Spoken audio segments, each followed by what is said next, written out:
ఖచ్చితంగా. మేము కోట్లు కావాలని చెప్పి ఆలోచించాలి. అదే మాట మీద వాళ్ళు ఫస్ట్ నుంచి ఇప్పటి వరకు ఉన్నారు.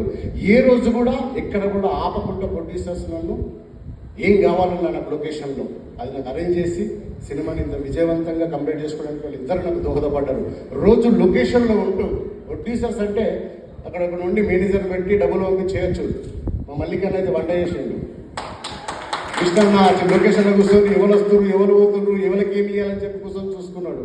వాళ్ళు లొకేషన్లో ఉండి మాతో పాటు ట్రావెల్ చేస్తూ సినిమాను మొత్తం వాళ్ళు కంప్లీట్ చేసిండ్రు. కానీ ఈరోజు సినిమాలో నాతో పాటు నా సినిమాకి సపోర్ట్ చేసిన చాలామంది యూట్యూబర్స్ అండ్ నా మిత్రులు శ్రేయబ్లాసులు చాలామంది ఉన్నారు.